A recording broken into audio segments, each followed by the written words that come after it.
The MyPlayers and the systems this year have changed quite drastically than they were in past years, and from the outside looking in, this can all be quite confusing. So for those coming into PGA Tour 2K25 for the first time, or long-standing players of the series coming into PGA Tour 2K25, let's jump into everything MyPlayer.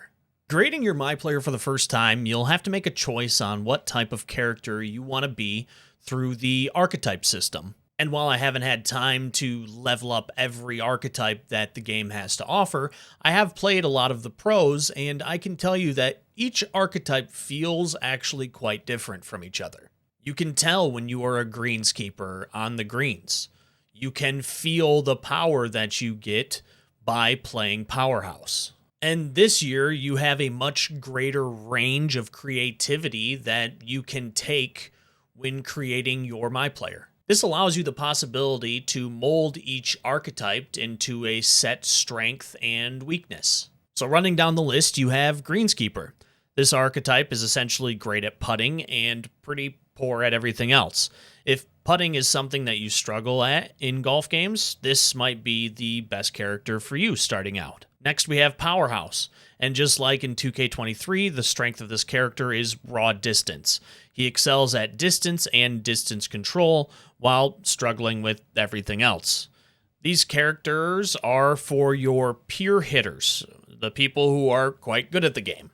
While you can beef this character up for your contact and swing path, it'll always be a pretty big weakness. I mean, at least early on.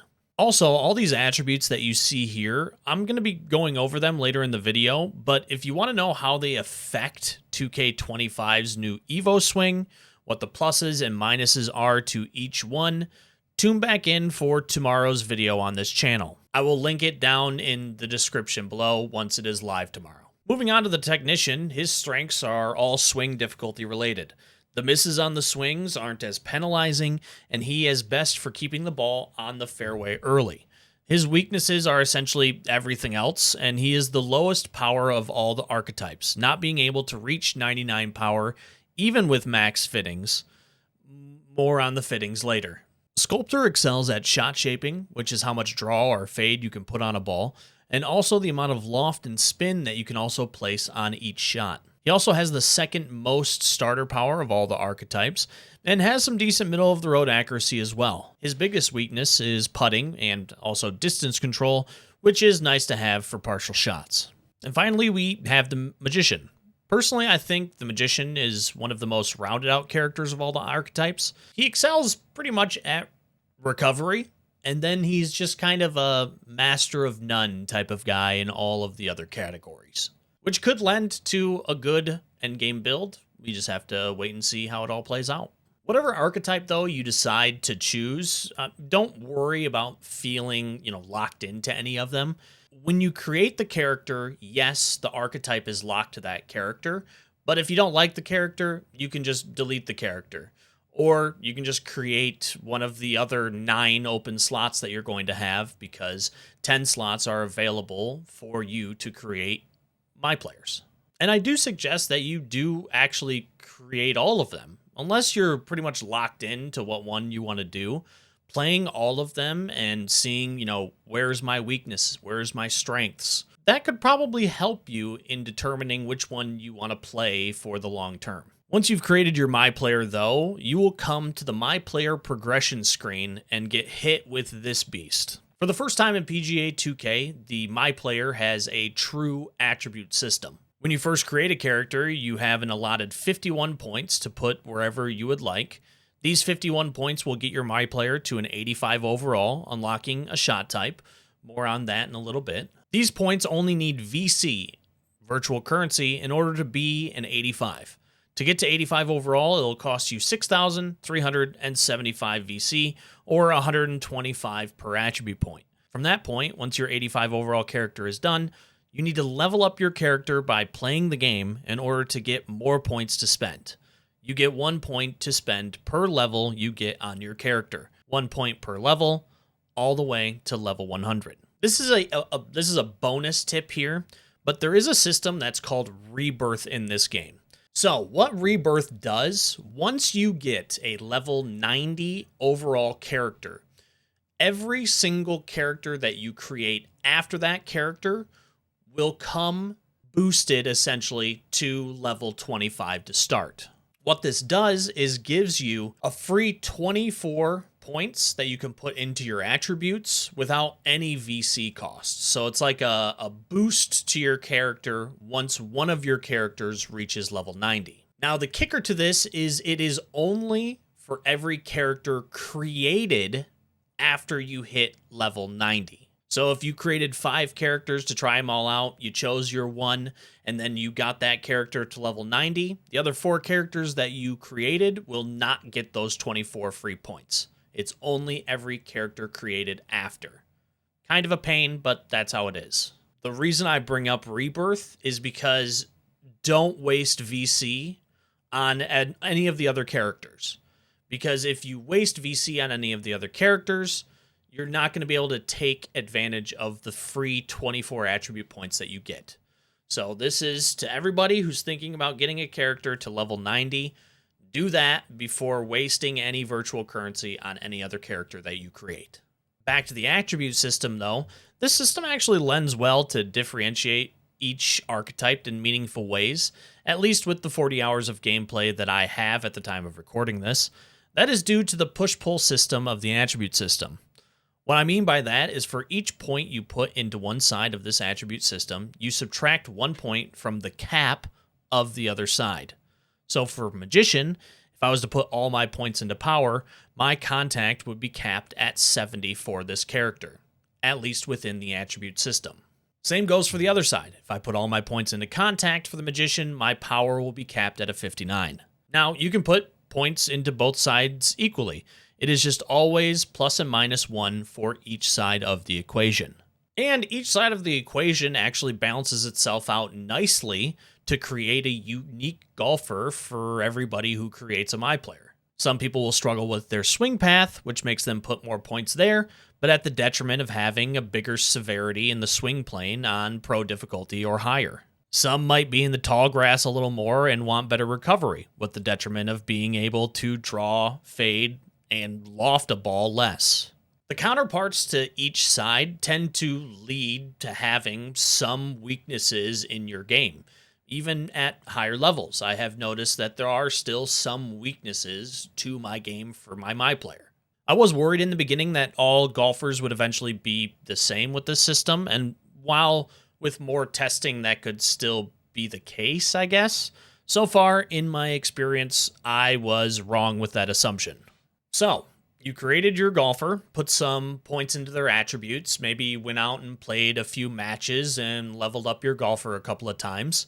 The next system that is very new to PGA Tour 2K25 is the skill tree. A video that I'm hoping to have out this weekend is a breakdown of all of these shot types more in depth for you all. That way you know what each shot type does and how it plays to decide whether you want it or not. And once I get, my overalls kind of where I want them for the different archetypes, I will also be releasing build guides for everybody, if that is something that you are interested in. But the way the skill tree works is for each level you get on your golfer, you get 5 skill points to a maximum of 500. And while attributes are important, the skills are equally as important to the success of your MyPlayer. Each golfer will have access to this full tree, with each archetype having a specialized shot type that they can select when hitting level 85. For Powerhouse, that is Power Drive. Hit further, go boom. It is quite hard to hit successfully, though. Sculptor has a knockdown shot, which has a little bit lower trajectory, but an increased spin rate. Magician has Recovery Shot, which provides a lot of forgiveness from heavy rough, along with other terrains, which essentially allow them to get back on track easier. Technician has a Pick, which is a bunker shot that pops high in the air and has a bit of bite around the greenside bunkers. And Greenskeeper has Green Reader, which shrinks the size of the green grids, and when fully leveled up, shrinks them considerably, as shown in these pictures.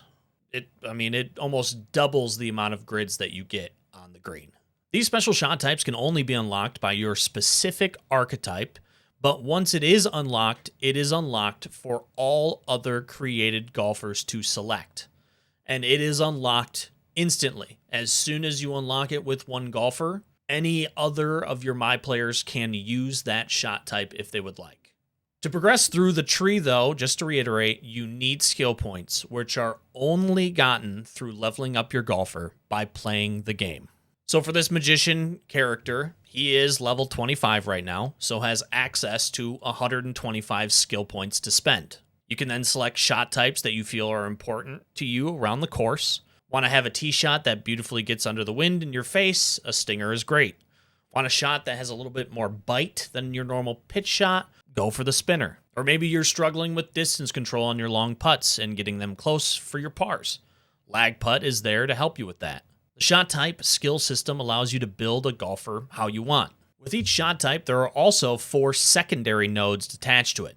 Each one of these nodes are the same for all shot types, except for certain specialized shot types like Green Reader. These nodes boost either the transition, which is your distance control, contact, which is an open or closed club face and determines whether you hook or slice a ball, swing path, which is your push or pull on your shots, and rhythm, which is a power modifier. And these nodes actually do quite a bit for each shot type.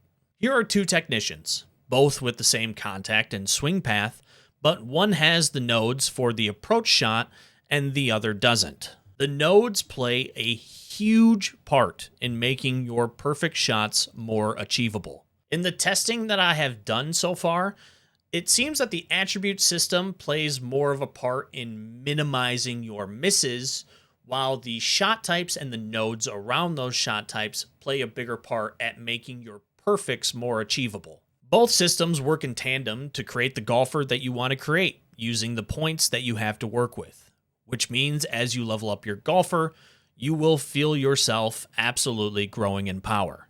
For me, that power hasn't been exaggerated yet, though. Even with my perfect zones being bigger, I struggle to put up consistent scores, just because of how much harder the game has become across the board out on the course. Misses are more punishing, and designers will be able to exploit your aggressiveness. One missed green short side can be the difference between a par and a double bogey. Will the game become easier as you level up? For sure. But unless you're an absolute robot, which, let's be real, every golf game is easy for the robots, I don't know if we'll see consistent low-scoring rounds from the majority of the people who play this game. This is at least in the early cycle. Fittings could change that later. And while there have been some shot types that have seemed overpowered, I think feedback during the early access will squash some of those powered-up shot types. Like I said earlier, I will be releasing a video on the shot types, what they look like, so everybody can see them in action to see if they are a shot type that you want to do. But I do want to give time for potentially a day 0 patch to see if some of the shot types change from the early access that I was given to the game actually releasing. So to recap, you have selected your archetype, you have put in some attribute points for your MyPlayer, you've gone out and played a few rounds potentially, and you have even unlocked some new shot types. One of the final pieces to the puzzle for you is the revamped fitting system in PGA Tour 2K25. All clubs in PGA Tour 2K25 are cosmetic. Well, except for the limited edition ones, which I'll get to in a minute. Clubs that are earned or bought in-game start currently under one of 3 tiers. The first tier is your base club skin, which starts as a core. These core clubs give a +2 attribute boost to the selected attribute fitting for your MyPlayer. What I mean by that is with fittings being universal, that means I can put any fitting into this slot to give it a +2 boost to the attribute for that club. So here on my driver, let's say I want more power. My current power is a 75 on my golfer for the attributes I've selected, but on my driver, I can place a fitting into this slot to make it now a 77. On this driver, you can also see that the rest of the slots are locked. You unlock these slots either by playing with the clubs, earning club XP after every round you play, or using level up tokens, which you can earn in quests, the clubhouse pass, or by purchasing a limited amount of them in the store. One upgrade token unlocks 1 fitting slot on the club. Here I have an example of a core club fully unlocked. As you can see, I have leveled this club up where I can now slot 5 fittings into this wedge set. And it is a full set. Fittings transfer to all types in your bag. If you're using a set of irons, placing fittings will place stat boosts on all of the irons in your bag. But beware, if you get a new set of clubs, let's say moving from the 2K wedges to some Mizuno wedges, the fittings and leveling will not transfer to those clubs. You will have to re-level the new clubs and also place fittings into them. But let's say for these wedges, I want to add fittings. This is how the fittings work. I want more contact, so I place one in there. A little more swing path sounds good as well. I want great correction, so I put 2 correction fittings in, and I end it with the recovery fitting. This club now has all fitting slots filled, and no additional boosts can be given. You can replace fittings if you want, but it will only be +2 to the attributes at this tier, and any fitting that is replaced on the club destroys the fitting that is currently socketed. So there is a cost to it. But now when I use any of these 2K wedges, I will get these boosts on those wedges on top of what my attributes are for my MyPlayer. So the fittings are, in a sense, in a way, to boost your character past the caps that you have in place in the attribute system. But let's say I really like these 2K clubs and I want to use them for more boosts. Well, then I can use an Evo tool. These Evo tools you can also get from quests, clubhouse passes, limited amount in the store, and they're also available as ranked rewards. This Evo tool will do 2 things. The first thing that it'll do is it will delete all of the fittings you have socketed in this club. Let me repeat that. If you have fittings socketed, the +2, all of the fittings are filled. As soon as you evolve that club, all of those fittings will be deleted. They'll be erased from the club. However, in deleting them, instead of +2, the clubs will now give +4 for each socketed fitting.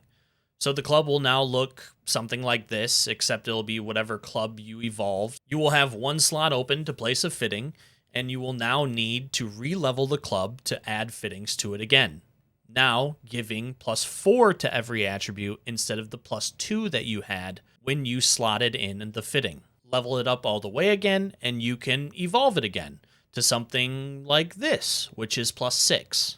So it'll just be +6 with all the levels locked again. Not this exactly, because I am currently working on leveling this all the way up. But eventually you will have a club like this. This is a +6 Evo club with all fittings placed within it. For me, it is my driver, and it is all power. So I am currently adding 5 fittings of power at +6 each. So 30 additional power to this driver above what my power on this character is, which is currently a 63. So in the attribute system, the power I have is 63. On the driver, I have 5 fittings, all power, which is +30, which means my power for every drive that I take with my driver is actually a 93. And all of this is shown in the fitting menu. It's also shown for your bag, which is showed for distance for each club, so you can visualize that better.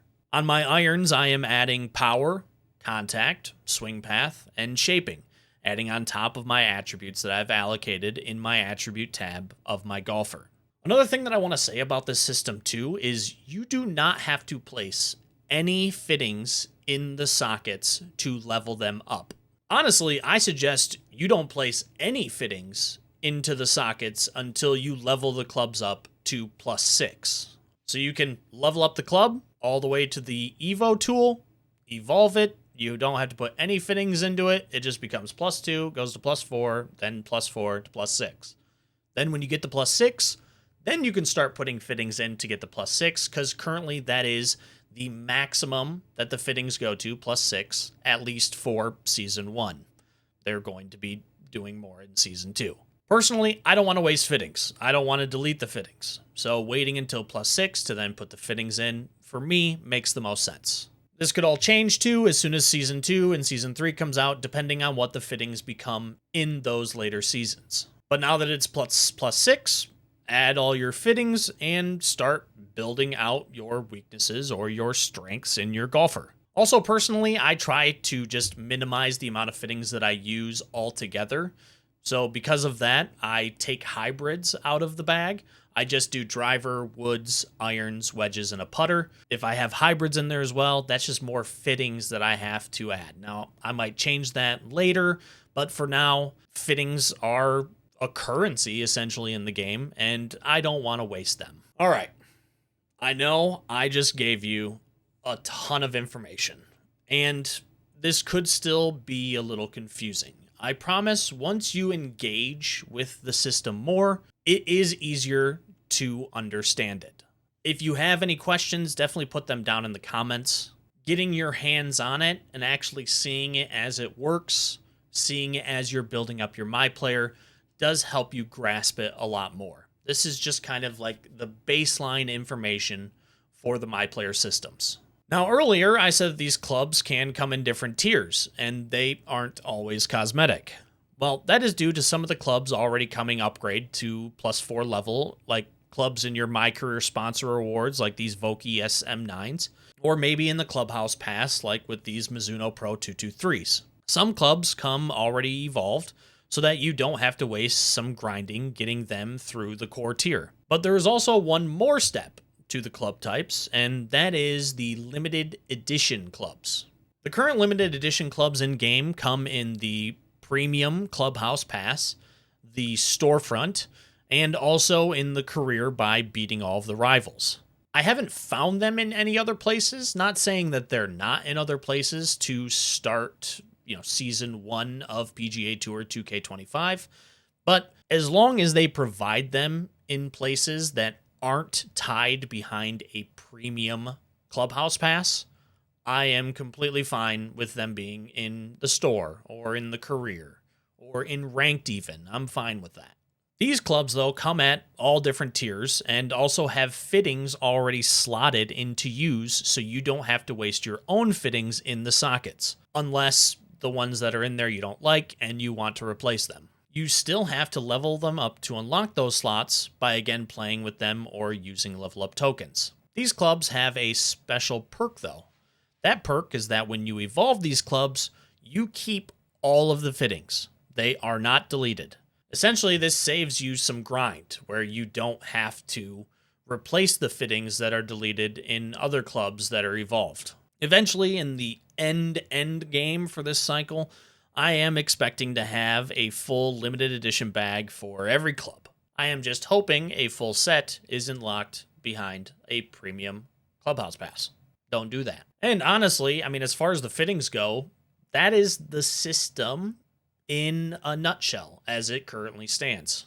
Some miscellaneous things for fittings as a whole. Again, changing a club doesn't transfer anything over to them. If I change this putter, I now have to relevel this putter, evolve it, and place fittings into it. And while the skins transfer over to any golfer you create, the levels and fittings do not. So you will need to relevel everything if you want to use a different MyPlayer that you have created. However, there is a big reason for this. For years, there has been a quality of life feature, or just a feature in general, that a lot of people have been asking for.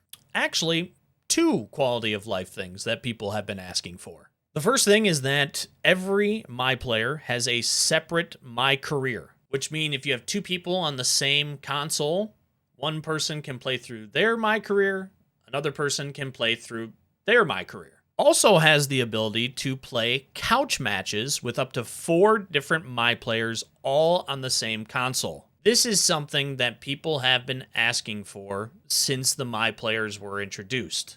The ability to level up your own MyPlayer to then play it on the same console against each other. So while it may be a bummer for us grinders, because we're just going to have to grind more if we want to create multiple MyPlayers, this will help the families that play this game, the father and son who want to play each other using their own MyPlayers, which is spectacular. Past those MyPlayer systems, one thing that I do just want to brush over right here is the consumable golf balls. The crappy thing is I just haven't had the time to play test them all. I tested the flight ball in a very limited capacity, and it seemed to just add straight distance. I don't know. I need to test that more. And as far as the other balls, I know that they affect spin. I know that they affect, hook and slice. I just don't know how much. I need to actually sit down and test it. That will be a video in the future. I actually almost didn't do this video because I hadn't tested the consumable golf balls. I thought, well, not including those could be bad, but in the end I decided, well, all of the new stuff in the MyPlayer kind of outweighs just the consumable golf balls, and I wanted to get all of this information out to people because they're going to be playing this game tomorrow. But that is the MyPlayer and the MyPlayer systems in their entirety. Be on the lookout later today, actually, for the first episode of my career on the channel, if you are interested in seeing a My Career journey. And also be on the lookout for more tips and tricks in the coming days and the coming weeks here on Respawn 2. As always, I say this with every tips and trick video that I put out. If you need help understanding something that is in the game, you can always ask in the comments. I try to get to as many as I can when I have the time to do so. You can join my Discord, which is in the description below, where not only will I be there, but a lot of people from the community are longtime golf enjoyers, so they might even be able to answer a question for you. Or you can catch me on a live stream, either on Twitch at twitch.tv/RespawnTV or on my main channel, More Respawn. Don't hesitate to ask. I will try to answer if I can. With all of that said, though, thank you so much for watching today. Leave a like on the video if this was helpful to you. Subscribe to the channel for more PGA 2K content, and I will catch you on the next one. I live inside my own world of make-believe. Kids screaming in the cradles, profanities. I see the world through ice cream.